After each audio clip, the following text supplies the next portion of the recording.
wish I could say good morning, but it is 12:53, and I'm just now doing my morning devotional. Some of you might actually get to see it, because instead of being up at 6 a.m. doing it, you might actually be awake. Every day, I do this. Awaken Daily Devotional by Priscilla Shirer. So give me just 10 minutes, guys. 10 minutes to do a daily devotional with you. Okay? You good? Can you give God 10 minutes? All right. Unbelievable unity. He himself is our peace, who made both groups into one and broke down the barrier of the dividing wall. Ephesians 2:14. Before the book of Ephesians became a beloved portion of the New Testament, it was a piece of smudged parchment circulating through the wealthy commercial city of Ephesus in ancient Greece. The believers there would read it or would hear it read, then they would pass it along to others, perhaps even to other churches in neighboring cities. And at each reading, these first century Christians realized they were being asked to do something, to believe something, to support something that everyone knew was impossible, utterly, totally impossible. The writer of this letter, Paul the Apostle, said that Jews and Gentiles, age-old enemies in every conceivable aspect of the word, were no longer to consider themselves as existing on opposite cultural planets. By virtue of the gospel, the two of them had now become a mystery race. Ephesians 3:3-4, known as the body of Christ, a unity of believers designed to show the world that if God could do this, if he could bridge this cultural breach, he most certainly could do anything. The idea of Jews and Gentiles getting along, respecting each other, cooperating together, no one had ever talked this way before. I'm looking for chapstick. My mouth is so dry. No one could see this happening. The fissures ran too deep. The haughtiness and hostility were too ingrained.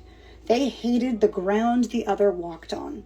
Their aims and desires were mutually exclusive by a country mile. Yet, as impossible as it sounded for this long-standing feud to finally end in a truce, Paul declared this their new reality. God had already done it. By merely wishing these sworn rivals could sit down and figure out a way to play nice together, God just went ahead and, quote, tore down the dividing wall of hostility, quote, between them. The one that had stood there for dozens and dozens of long, gray-haired generations.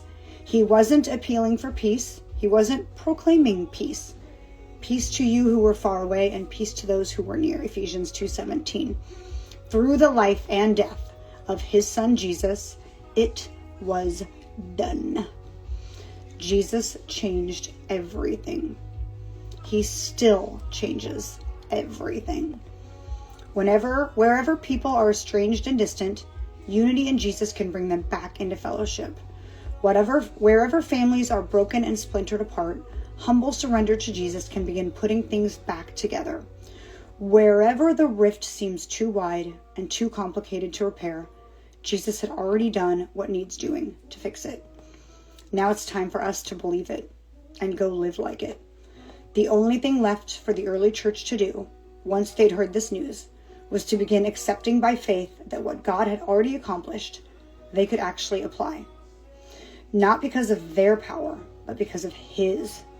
And if God was able to do that, the ultimate impossibility in most of their minds, would anything else remain that he couldn't do for them or for you? No, not then, not now, not ever.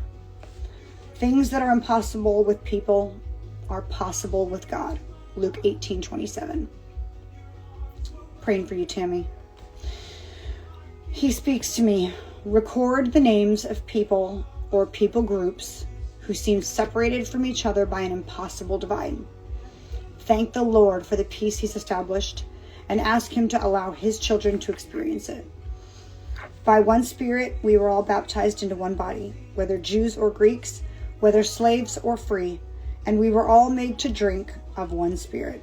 1 Corinthians 12:13. Tomorrow is called One Thing at a Time. See you guys tomorrow. Try to get on a little earlier. Goodbye.